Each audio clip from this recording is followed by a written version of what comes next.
meeting, either because they've attended the meeting at the first session, or it was just kind of a last minute meeting. So I apologize for all that. Thank you for everyone who could attend, and I just keep letting people in here as we go. I'm Coach Josh. I'm the Hillside Tuesday, Thursday, 6:30 site director for the Junior Nordic program. And I've been the one that's sending you all those annoying emails. So sorry about that. Coach Bill is here with us today too. He's the head coach for the Hawks. We got another person coming in here. So I think what we'll do here first is I'll just kind of run through kind of the basics of the program. If any of you are joining from, if you've skied with us last year, then we'll kind of run through some of the changes to what we have to do due to COVID. We'll do that pretty quickly, and then if any of you need to get going, feel free to get going, and I'll stick around and answer questions. So I guess so. The first thing you should know is your student is enrolled in the 6:30 Tuesday, Thursday class. If you're here for 4:30, then we'll get you set up with Holly. That's she's the other, or I'm sorry, we'll get you set up with Tyler Hennigan will be the coach you want to talk to. If you're Monday, Wednesday, then you're either with Dave Ward or Holly. They would be my counterparts for those days. Anyway, you don't need to remember all that. Just pointing that out. If you're you're probably in the right place. So our coaches this year, I've introduced Bill. He's the Hawks head coach. Julia Ditto is our Wolverines head coach, and Tor Banta is our Otters head coach. I also fill in as the Polar Cubs head coach. And the reason we have all these funny animal names is that's the method that we use for dividing up the kids by skill and ability. The Hawks are generally our fastest skiers, our oldest skiers. The Wolverines are, kind of coming up on Hawk level, or maybe not quite that fast yet. They're developing their ability to ski and, developing their stamina.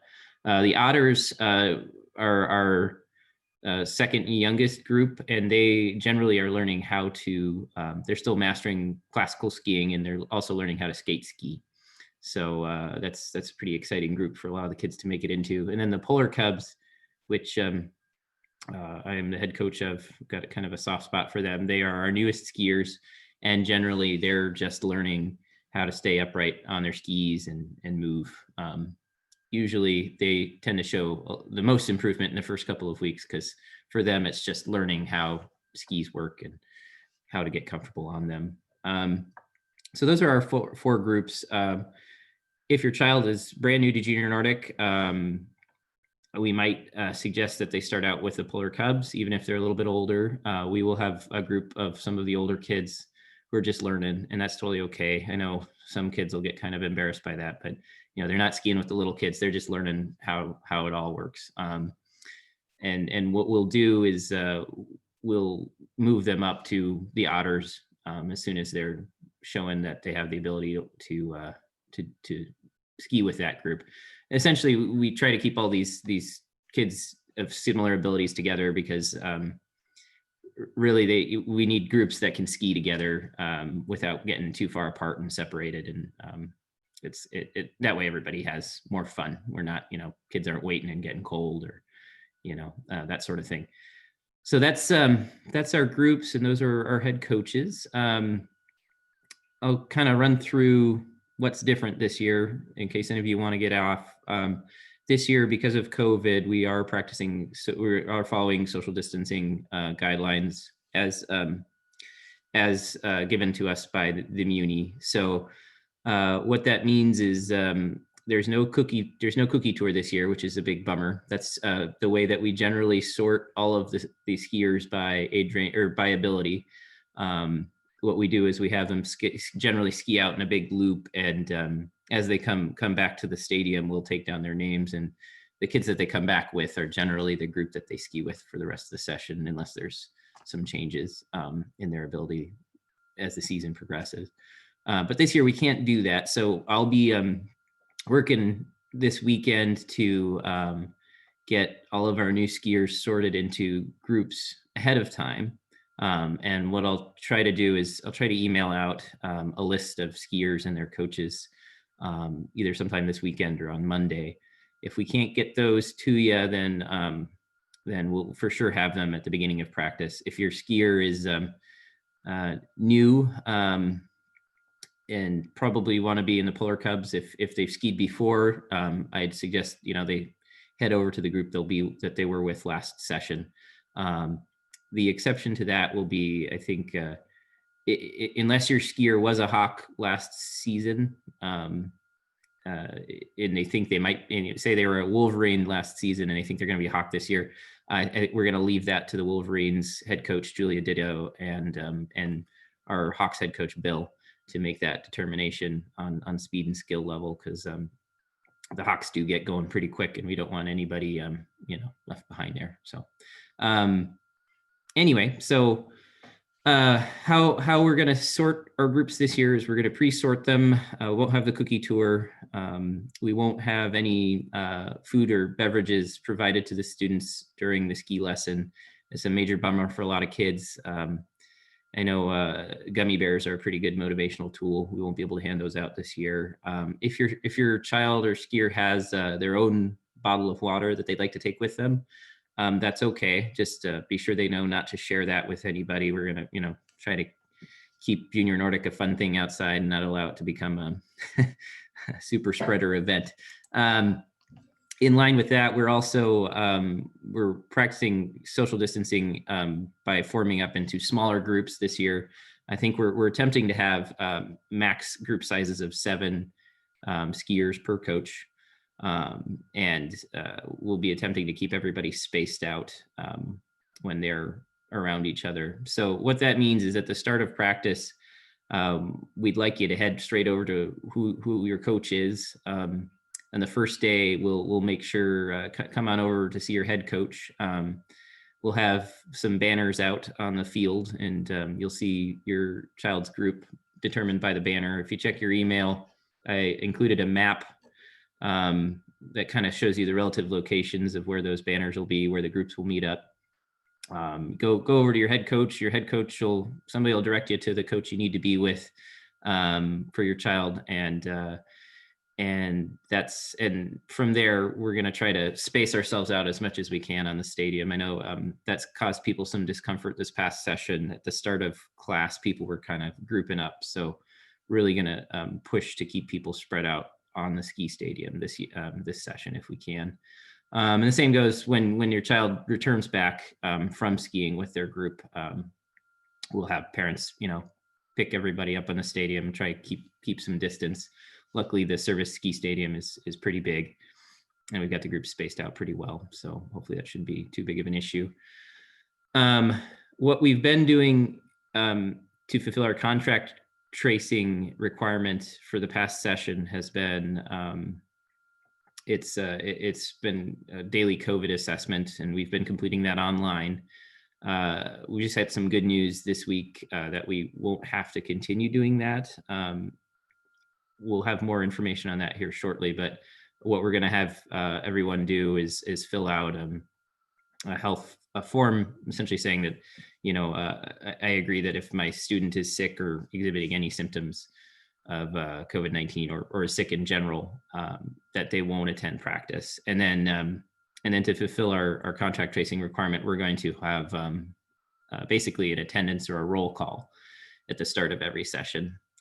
That way, if anything does happen, we'll know who was there, and we'll be able to reach out to any parties that may have been exposed. But so far through the first session, we haven't had any reports of that.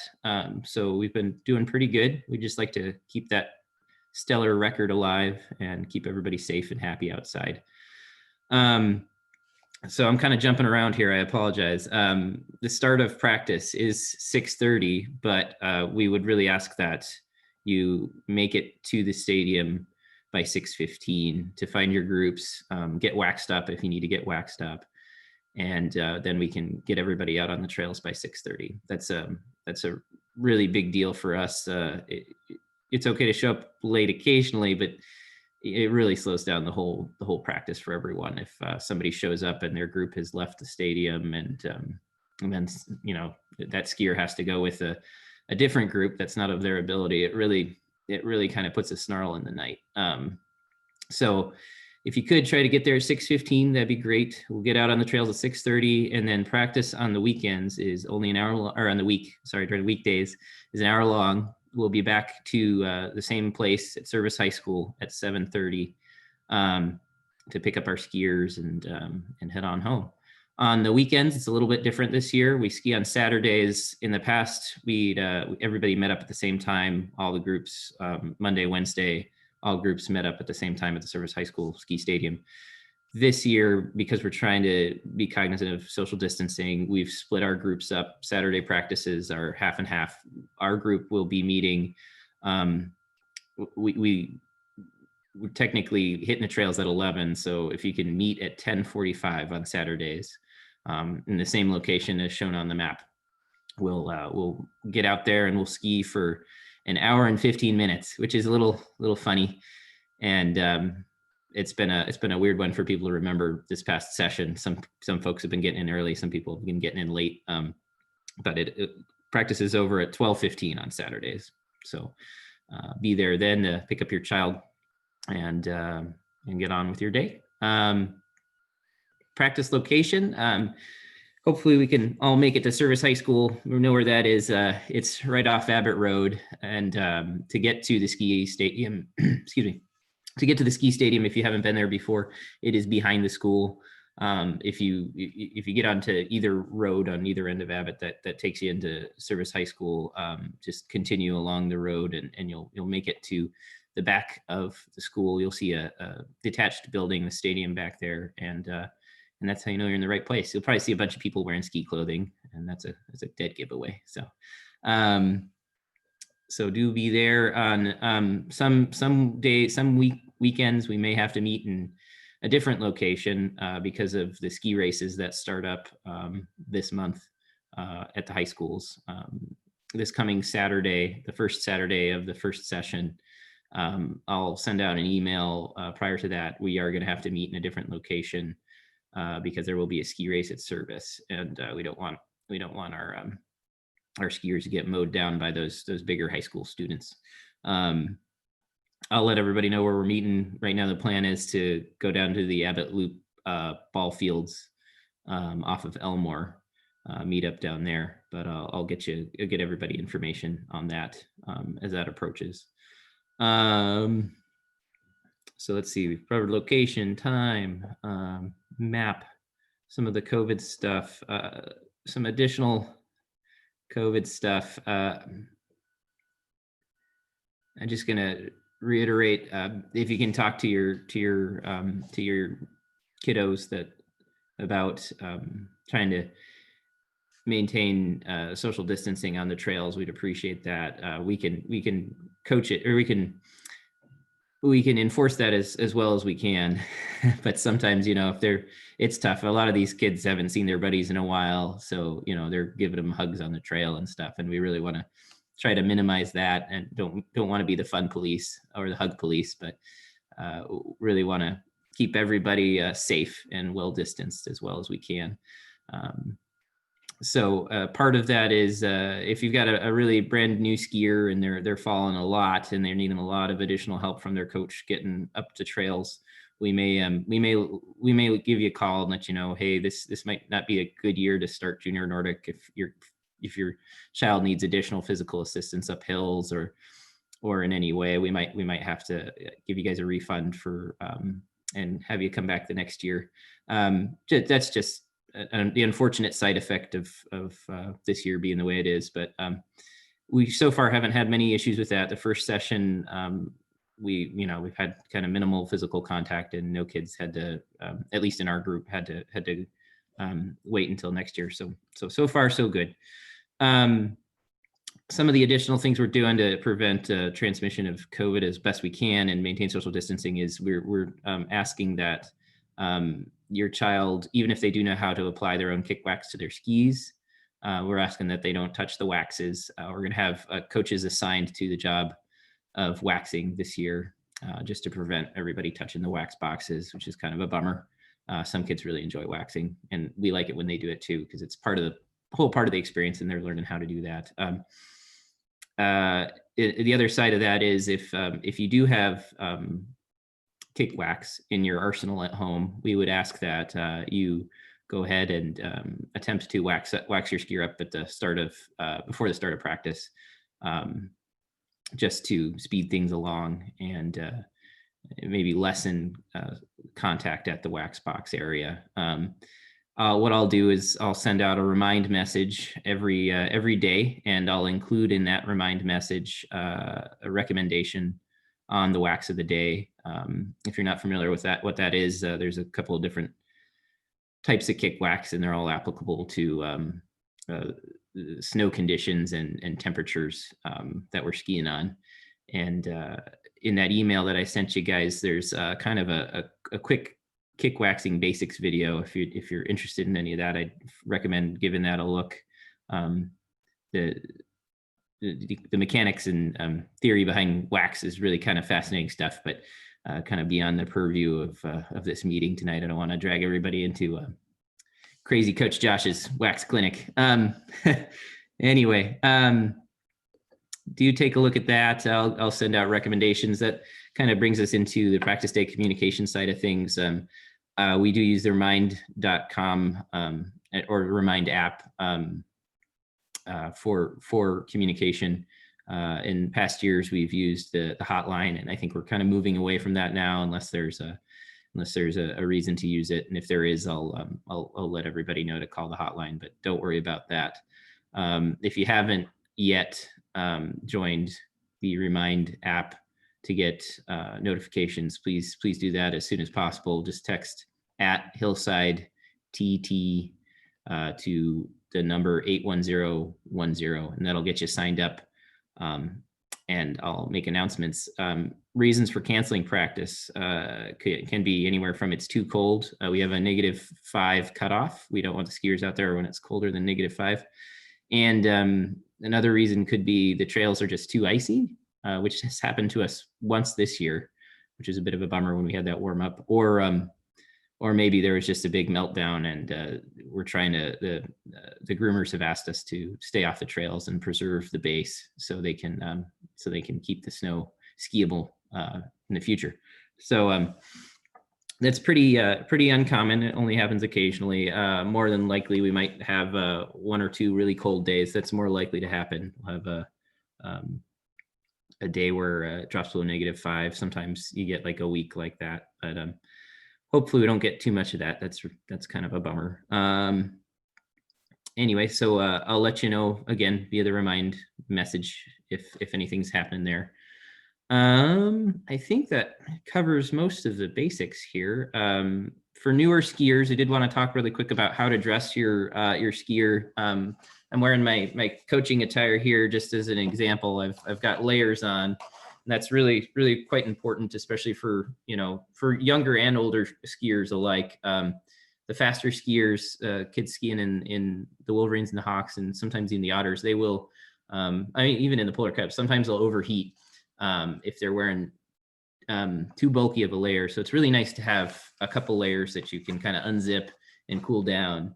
And likewise, you can zip back up if you get cold again, because they'll be getting sweaty out there on the trails. So layers are really important. A good hat is essential. Some kids will, get too hot for their hat. That's fine. But a hat is one of those things that we ask that they have. No hat, no practice kind of thing. Because it's super important to keep them warm. Take this one off because it's getting me really hot. Other thing we're asking you to provide your skiers with are gloves. I know it seems kind of self-explanatory, but sometimes, in the rush to get there, kids will forget their gloves or their mittens. Sometimes we'll have some spares available, but it's really anybody's guess if we'll have those that night. So we do ask that mittens be brought and worn. Mittens or gloves. I think that about covers it. I'm not sure if I'm missing anything. Bill, anything that stands out to you? Yes, I would just add that the Polar Cubs always classical ski.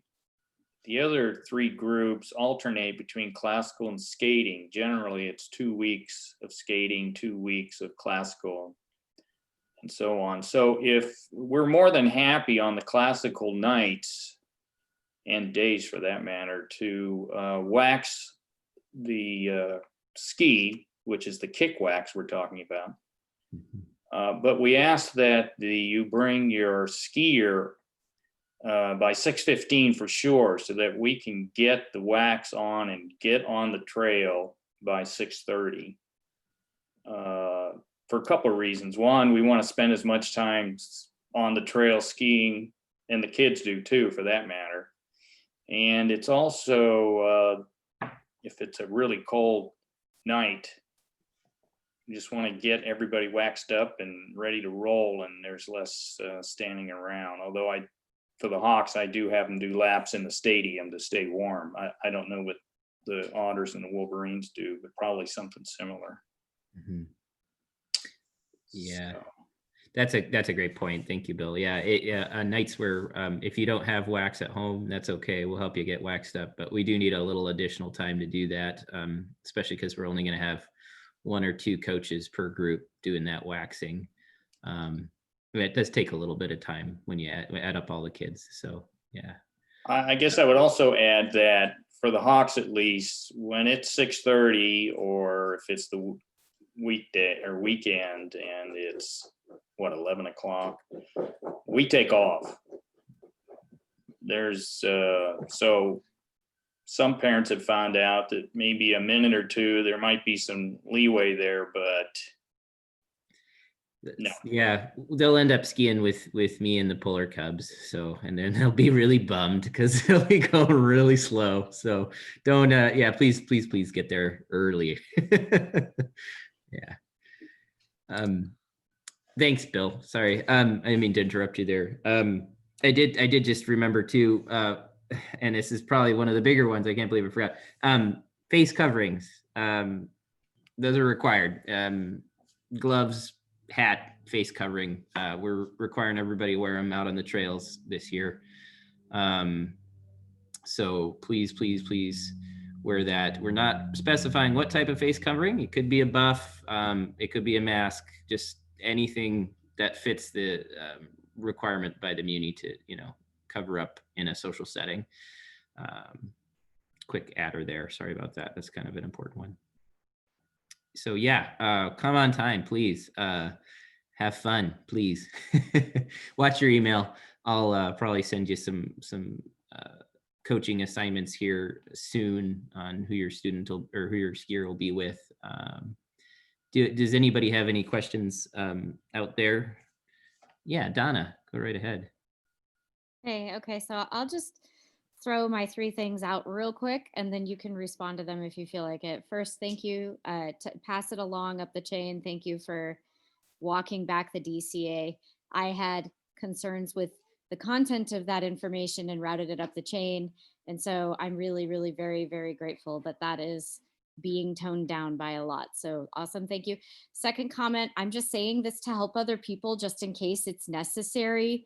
If you're like me, you'll show up on the first day and you'll have never been to Service High School and you'll be absolutely lost. So just want to say for anybody who hasn't been there and doesn't know where to go, it's the 3rd driveway.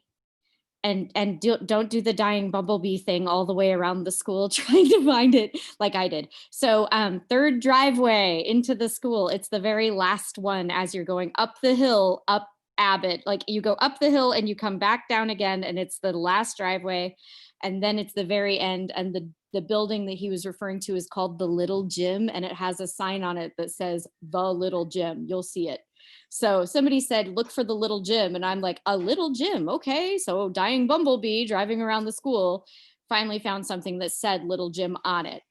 And then the last question is, I'm unclear on whether or not parents are able to help, or is that just not happening this year?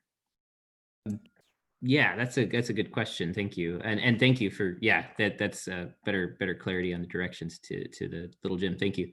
Yeah, we would love parent helpers if anybody's interested. We do ask that if you do help that you also provide your name to the coach that you're skiing with for those contact tracing requirements. We also ask that you don't ski if you've got a younger skier. Please don't ski with your younger skier. Sometimes that happens and it's okay, but sometimes that parent skier dynamic isn't necessarily the best when everybody's trying to ski. So every student's a little different, every little kid's a little different, but that's something we do ask. We keep them separate. But yeah, if you'd like to volunteer, please do. Please go to the head coach of your skiers group and let them know, hey, I'm available. I'd love to help tonight. I know if you come up to me and ask me that, I will snag you and get you with a group because it's we've definitely with the COVID requirements and having more smaller groups, it can get a little bit difficult to make sure that everybody's together. So be happy to have your help. That's a great question. Thank you, Donna. Anybody else have anything on their minds or thinking about? Got one chat. I'm just going to check that here really quick. Oh, Lauren Kelsey says, thanks. All right, great. Thank you. All right. If nobody's got anything, I think I kind of ran through it a little quicker than we did the last meeting there, Bill. I'll just keep talking, so I don't want to do that to you. Everybody's got things to do. It's a Friday night, and we'll see you out on the trails. First day will be on Tuesday. We'll see you then. Thank you. Thanks again, Bill. Appreciate you popping in.